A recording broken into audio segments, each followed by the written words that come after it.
there's no room for negotiation. We're trying to show common sense in regard to this, but at the end of the day, we can't allow men to continue living in a property that we know if there was a fire, it would be almost impossible for them to be able to escape from. Until the buildings meet the standard, the men won't be allowed home. I'll move heaven and earth to make sure that everything is where council want it to be. Broken marriage, broken homes, abuse, all sorts of things. Here they have a home. Here they have a family. Samantha Long, NBN News. Much of Newcastle's maritime history has been packed up and will this week set sail on a new adventure. The journey will take 12 months, with the items bound for their new home at Newcastle Museum. Relics of Newcastle Harbour's past are beginning to dock at its new home. These are just a handful of the 7,000 items being moved from the former Maritime Museum. Newcastle Museum's ready, and we're up for the challenge, and we're working with Newcastle Maritime Museum volunteers, so that will make it a lot easier. But yeah, it should be exciting. I can't wait for people to see what we do with it. It's not an overnight voyage, but the next year the collection will be stored at Tallis in Carrington, while Newcastle Museum staff sift through the treasure. There's a lot of stuff to fix, sort, discover, research, and make sure we're all on the same page. We start writing our own stories to put out with those objects. That story will be weaved throughout the museum's existing exhibitions and will also receive one of its own. A porthole from the ship Susan Gilmore, which ran aground near Bar Beach in the 1800s, has already been placed next to another Newcastle icon. We've always made sure we don't tell those stories, so now we'll be able to put it into coal and BHP and work and play. Hunter Development Corporation is funding the move, while City of Newcastle has become the trustee. If the Maritime Museum Society is wound up, which we expect to happen over the next couple of months, then council will inherit the collection. A move that ensures the city's history remains on home soil. Georgia Marr, NBN News. You may have only ever seen them on a 50-cent coin, but a native animal, a national icon, is attracting quite a bit of attention in the state's northwest. Emus at a Tamworth Wildlife Park are expecting up to 8 little ones in just a few weeks' time. An Aussie icon drawing a crowd just in time for the school holidays, eager to meet the brood hidden under his feathers. They're about halfway through the incubation period, so by the end of October, hopefully we'll see 1, 2, 3, 4, or a dozen chicks. We don't know. And they're hardly new at this. The same couple at the Marsupial Park welcomed their first chick around 5 years ago, another in 2016, and yet another in 2017. But this time around, it's not a bundle, it's a whole mob. Early in the piece, we didn't want them to breed, so we were taking the eggs away from them. So we've actually taken 7 eggs away from them, and we've handed them out to some of the schools. But they just keep on laying the eggs. But Mum's work is apparently done. The male sits on the eggs. The female wanders away. She doesn't worry too much about looking after the male or that. Only the fact that we've got it in captivity, the female's still hanging around. One thing volunteers can't get their heads around is how the pair moved all the eggs from one place to another, with each weighing around half a kilo. But they were nesting in one of the gullies in their enclosure, and we came in after one weekend and they'd moved the site. The eggs were gone. There were no broken eggs. So we're hoping that someone can fill us in on how they would have moved the eggs. The pitter-patter of little feet should be heard at the park by the end of the month. Amelia Bernasconi, NBN News. There's some good news on the rain front. We'll have all the local weather details coming up a little later. But after the break, we'll take a look back at the career of controversial sports broadcaster Ron Casey.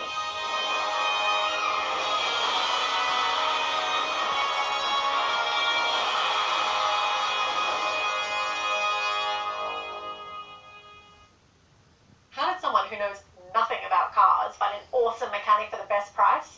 That's the engine. I know what you're thinking. I use my charm.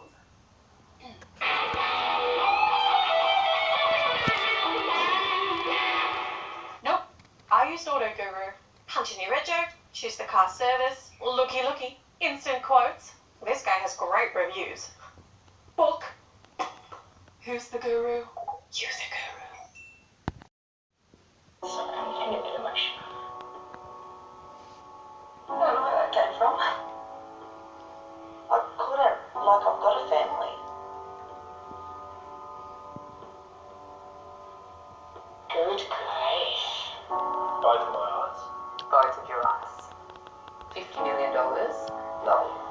I just couldn't. 200 million.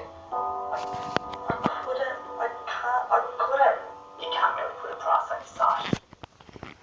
Welcome to Onyx, a contemporary development in the heart of Newcastle.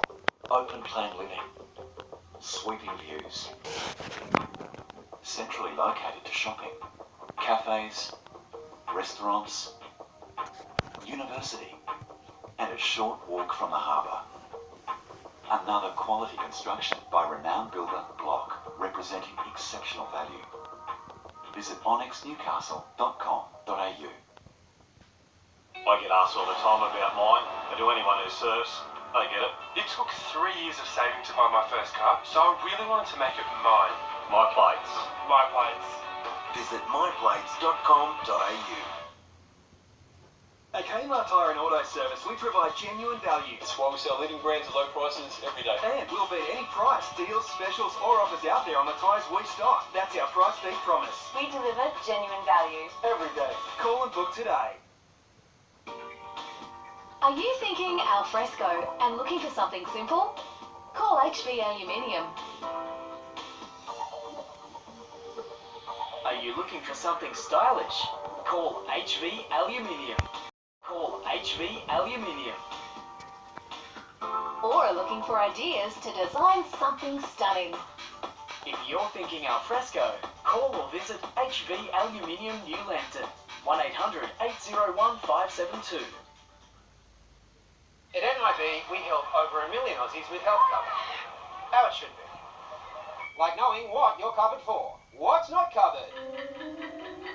Raylene. Me. Correct! I want that hernia to feel the pain I've been feeling. Calling the shots when it's game time You're the best. or hospital time.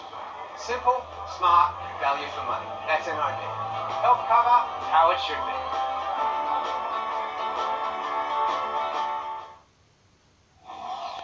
A former Australian Defence Force private who held up a bank on the Richmond Air Base in Sydney will spend at least a year behind bars.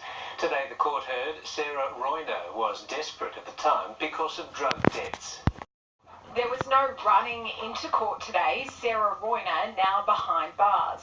And the 26-year-old wasn't too happy at being told she would spend a year and 8 months there, swearing as she was led past her family moments after she was sentenced. Is there anything you want to say about the sentence? Are you reporting on buses today? Also in court, the woman she terrorised when she walked into the credit union on Richmond RAF base in 2014, wearing a balaclava and armed with a toy gun. It caused her considerable fear and had a significant impact upon her life, Judge Stephen Hanley said.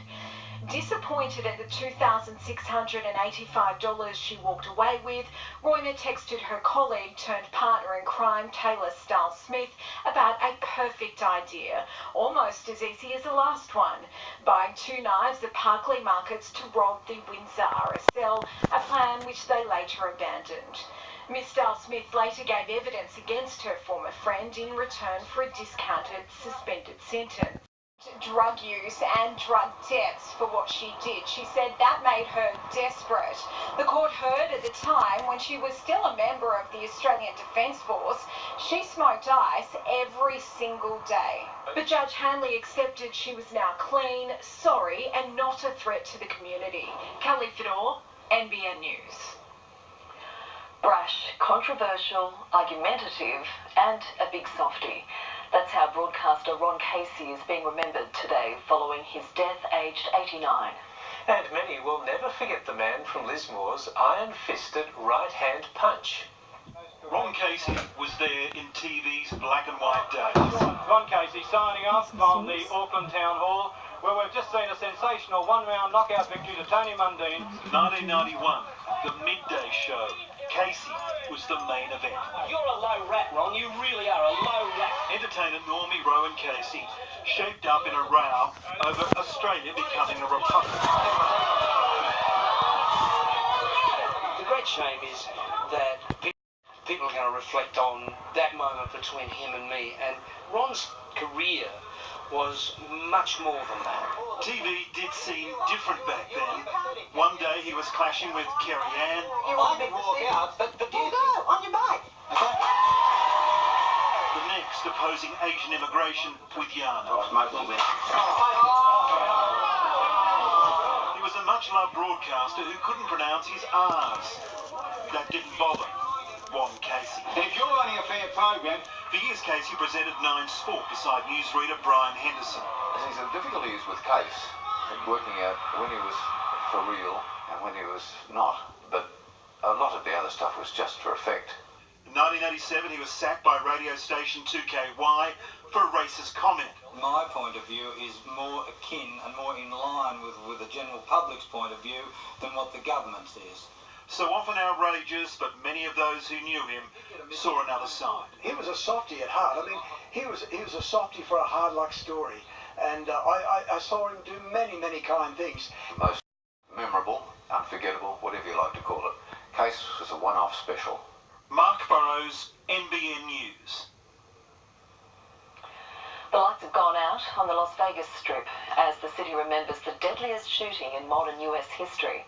58 people were killed when gunman Stephen Paddock opened fire on concertgoers exactly a year ago. A sunrise memorial service was held this morning with a 58-second moment of silence. Violence has erupted as protesters gathered across the Spanish region of Catalonia 1 year after an ill-fated independence referendum. Tens of thousands faced off with police as they marched on Barcelona, pushing for a split from Spain. The numbers are still big, and the anger just as apparent. Riot police charged as tens of thousands protested outside Catalonia's parliament, many draped in their region's flag as they watched their countries burn.